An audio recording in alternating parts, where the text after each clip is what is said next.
Hi, I'm Spencer Christian. On this episode of Tracks Ahead, we'll look at the history of the company that built almost all of the interurban cars in the U.S. We'll look in on a radio-controlled garden railroad and then visit a museum in the Green Hills of Kentucky. But first, we're going to the Outback of Australia as we work our way from the harsh desert of Alice Springs to the Green Hills of Adelaide. Of course, we'll travel by train on the Ghan.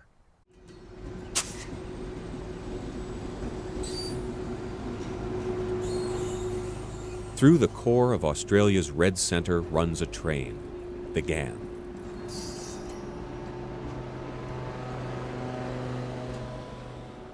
It's called this desolate country home since the 1920s, and its history is close to the hearts of Australians. Oh, I love the Ghan. It is the way to travel through the rough middle of this vast land. Irene had the idea that this would be one of the best ways to see the Outback, right up close and personal. And it is, it's great. It's like a legend, you know, it is a legend. The legendary Ghan runs between Melbourne and Alice Springs. In a country of contrasts, it would be hard to find two more different spots on the map. Melbourne is the second largest city in Australia.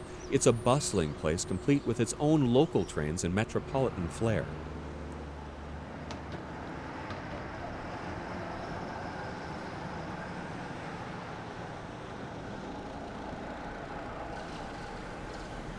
Alice Springs seems a world away.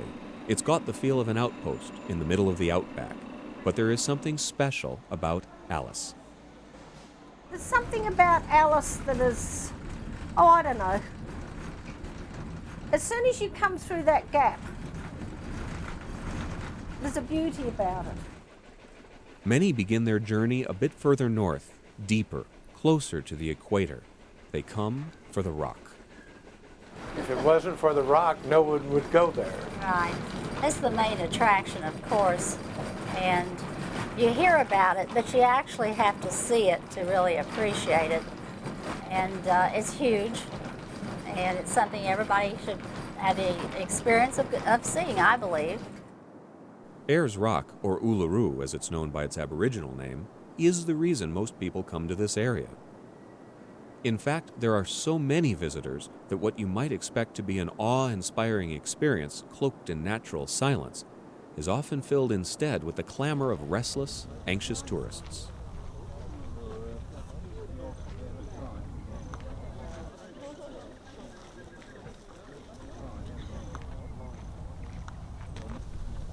But the experience is unforgettable and magnificent. Phenomenal. Oh, yeah, when you see pictures of the rock, you know, it's okay, but when you get up close to it, that is awesome. I mean, and we went out to see the rock at sunrise, so you could see the different colors, and it was awesome. And to see that sunset, just breathtaking.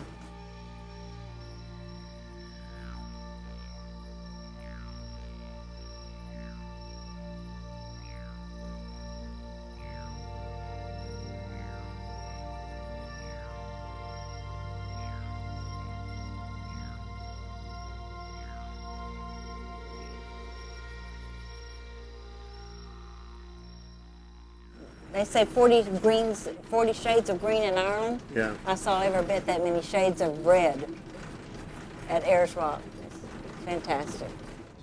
It is fitting that a train of legend is the preferred means to travel through this ancient, sacred land, a land that is, for the most part, virgin and unspoiled, something increasingly rare today.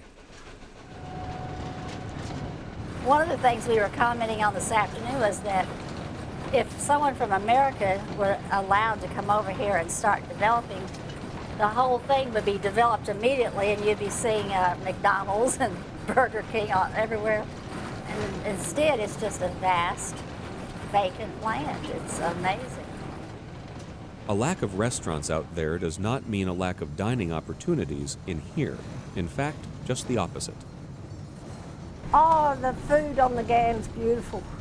Ladies and gentlemen, those guests travelling in our gold service section of the train, holding the Sunset Meal Sitting reservations. Could you kindly make your way to the restaurant as your dinner is now ready to be served? We had kangaroo last night. It's wonderful. And we had high hopes of seeing some kangaroos, and we actually did see some.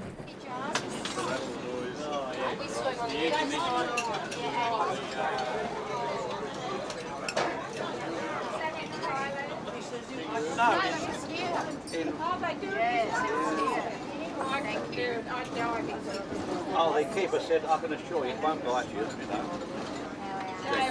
That is kangaroo, my friend. How are you? And that is a very, very tasty meal. So I guarantee it. Kangaroo fillets marinated with macadamia oil and a native pepper leaf, which is found out proportionally native to Australia. That's one of the fillets there. You get one fillet per kangaroo. I know you don't have kangaroos in America, but if you ever come to Australia, try kangaroo. It's one of our best meats. Guaranteed. A ride on the Ghan is more than just a trip from point A to point B.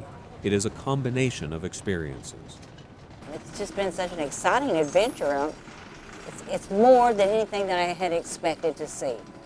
Going across the Outback was very appealing because we thought we would see, you know, a very large area.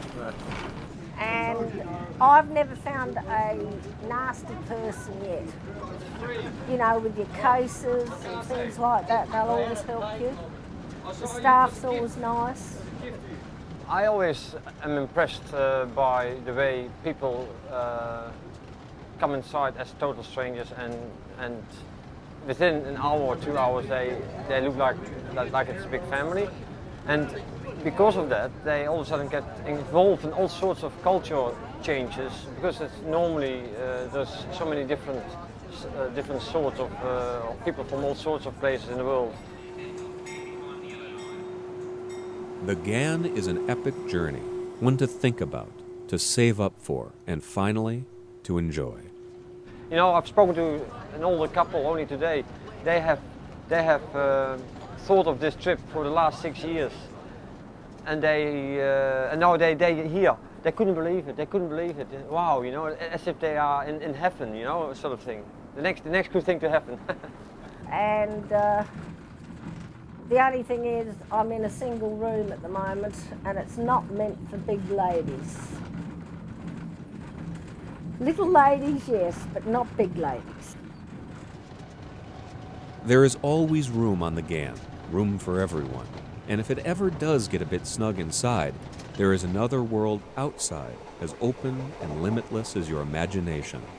The Outback seems a place without bounds.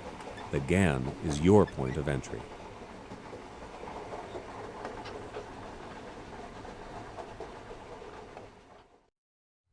The Ghan is planning on a future extension all the way to Darwin on the north coast. If you're fortunate enough to be truly good at just one thing in life, you really do feel blessed. But if you're into garden railroading, being good at one thing just isn't enough. Not only do you have to know model railroading, you have to be an expert gardener as well. Out in Maryland, we met one of the best.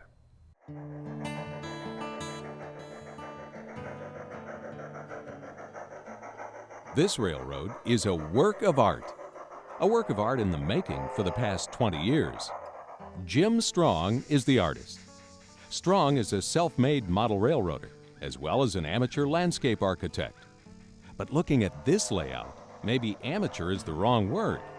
Expert might be a better choice. His woodland railway is not only large, but also absolutely fascinating to look at. Altogether, it probably measures out at about 150 feet by 150 feet. It's laid out in two main sections. There's the section that was built in the woods behind his house. That came first. A few years later, the side yard portion was added. Once I did get some track down, then I started thinking about, well, what do I want to put around it? And so as time went on, first of all, I was getting plants, and I killed plenty of them, trying to get them to grow in the shade. But eventually, I found the ones that would survive. They didn't have to grow, they just had to survive. And that's where we got to the yews and the little cedar trees you see here and things like that. Now, I found moss that grows really well here and does a good job of keeping erosion down. And I found the plants, and then to keep it sort of, I always wanted to keep an eastern flavor to it, so that's why I went to the kind of rocks I have here, rather than yellow or red rocks that are typical of the West. So these are basically Pennsylvania fieldstone, which, you know, come from Pennsylvania. I would guess that I've used about, 3 or 4 or 5 tons of rocks so far.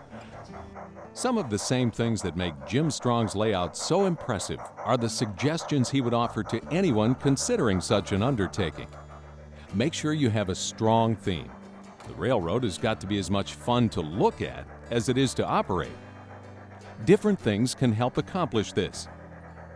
Make sure there's a certain amount of visual isolation in your design so that the entire railway can't all be seen at once. And I like it where I have to walk around to see everything, just like on the real railroad. If you flew over one in a helicopter, you couldn't see the whole line at one time.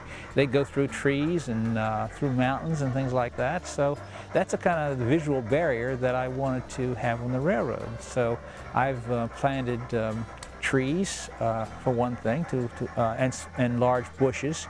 The trains go through around hills that I've built up out of rock and stone.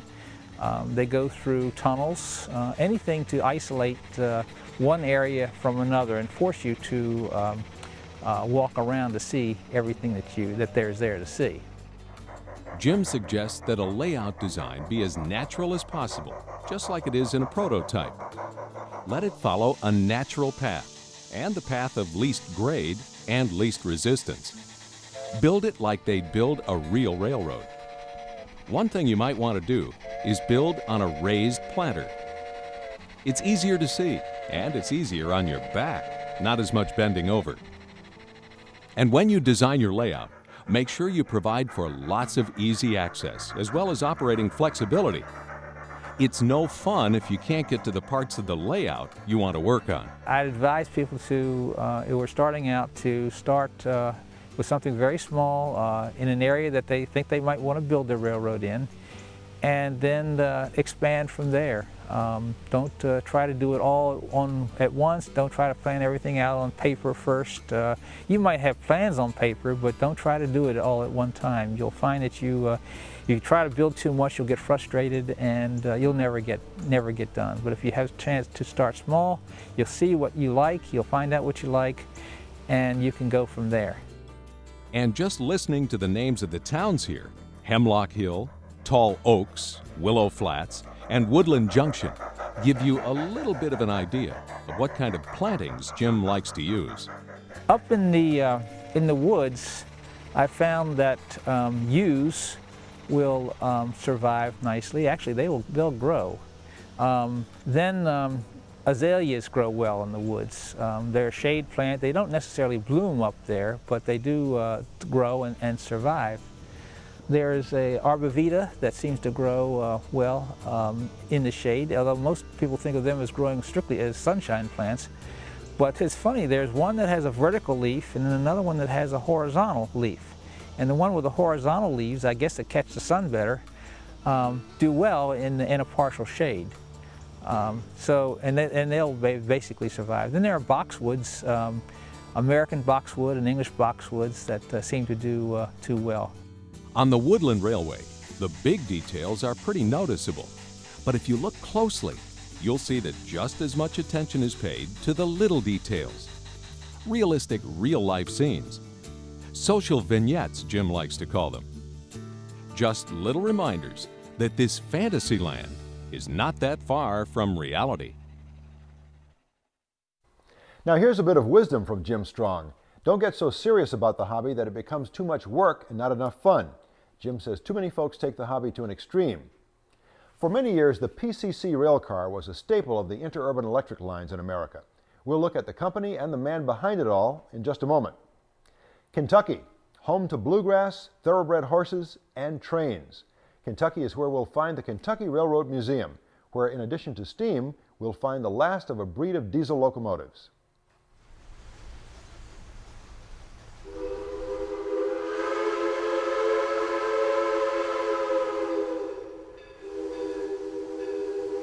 Way back when our country fell in love with trains, this is what they looked like.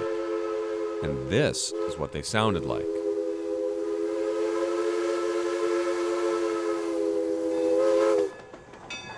The experience is still very much alive at the Kentucky Railway Museum here in New Haven. It's a history linked to key events in our history as a country. During the Civil War, New Haven was home to a church seized by the Confederates and used as a hospital. This rail line cut through the heart of a lot of the action during the war. The Sherwood Hotel, which sits next to the rail line, was built by Errol Johnson's grandfather in the 1870s. At the time, this was a town split by the war between the states, but also a town that managed to stay together. Kentucky was neutral, so like my grandfather, he chose the Union side, so he had to go to Indiana to be sworn in. Mr. Hagan, his friend, all south of here, Bowling Green, all Confederate.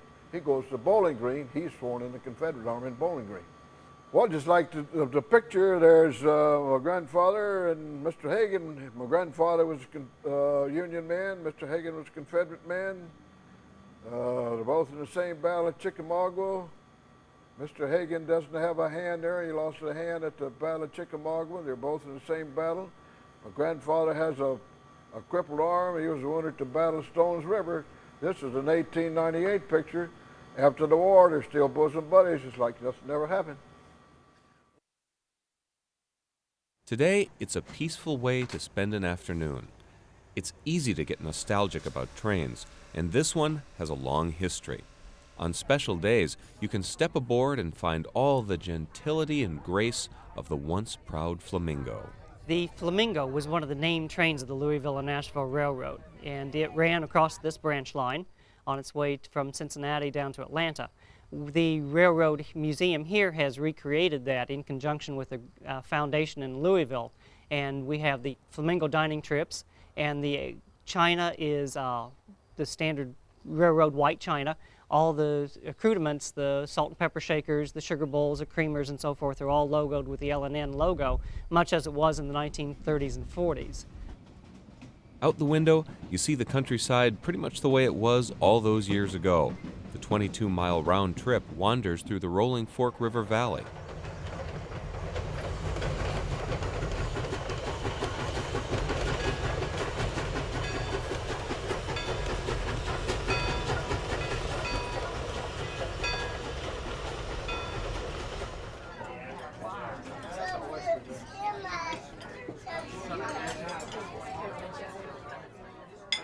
It's great, and I like it because there's good food, and the waitresses and waiters are doing a good job. And I've never been on a train before. It's my first time. It's great. Out the window, it's a Kentucky where you can almost picture another era, one where this wasn't just a way to travel, but the way to travel: steam.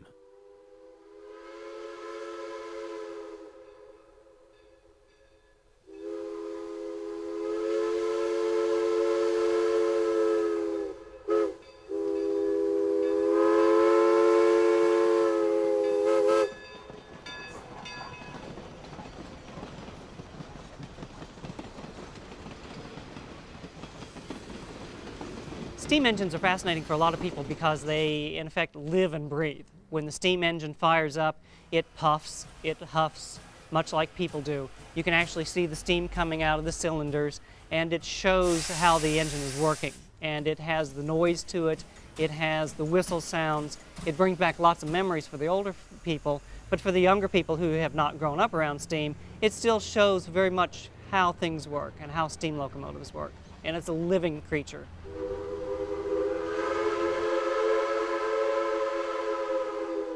It lives and breathes right here for you in the heart of Kentucky.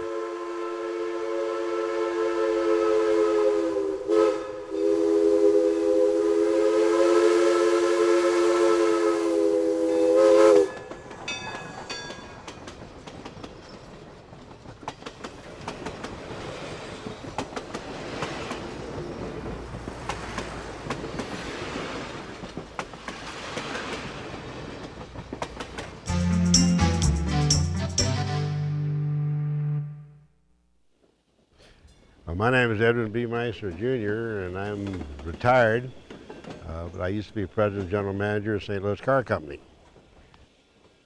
The St. Louis Car Company is the history of American streetcars. Edwin Meissner Jr. took over after his father led the company to greatness. I was the luckiest guy alive. You know, many of my associates that went to work for their fathers, it didn't always work out too well, but I'm just the opposite. It worked out great. He was a wonderful guy, and we got along great, and he raised me from a pup to follow in his footsteps, and I did, and I loved it. This is a PCC car. It was a new development. It became very popular in many cities, so we got a lot of orders and a lot of repeat orders. So I think the car company and the PCC car kind of go hand in hand for people that know this industry. You know, it gives you a sense of pride that equipment that we built, you know, back in the 30s and 40s is still operating. Unfortunately, not as many of them as there used to be. But we built close to 5,000 PCC cars for most of the major cities in the United States. I'm sorry to say most of them are no longer in service, but on the other end, some of them are in service by their second and third owner. And that makes you feel proud. It's good equipment, properly maintained. It can almost last forever. Well, we think it's better looking than any bus I ever saw. We think it's a classy design, and even though this thing is, well, I guess pushing 50 years old, I still think it has a classic look to it. The creations of the St. Louis Car Company played a role all across our country. Some carried troops. Some were for personal travel with an eye toward the elaborate. But most were the workhorses of urban transportation. Whether you stepped aboard in New York or New Mexico, you stepped aboard a St. Louis car. People think it was a streetcar shop, and it was, but it also was a very diversified factory and had many capabilities. This is a Chicago Transit Authority Rail Rapid Transit car built by St. Louis Car Company. Someone came up with the idea of salvaging components from unneeded streetcars that they wanted to take off the street and building rail rapid transit cars that they could use on their new exclusive right-of-way. So they shipped the old cars to us. They were built by our competitor Pullman, and we scrapped them, but we salvaged the trucks and I think the seats and perhaps some lights and other components, but we built brand new bodies. And then we reinstalled those expensive components, and so for all practical purposes they had a new car, but at a lot lower cost. The sad fact is that there are really no full-blown car builders left in the United States. I mean, we were about the last to go. Our Canadian friends have an assembly plant in New York, and the Germans have an assembly plant in, I think, California, but most of the work's done overseas. It's an industry that didn't really survive in the United States. What it meant to our family, it was our life. I mean, the company was it. I was born and raised to go into it, and I did, and I loved it. The next time you step aboard an old PCC car, remember where it was born. Remember Edwin Meissner Jr.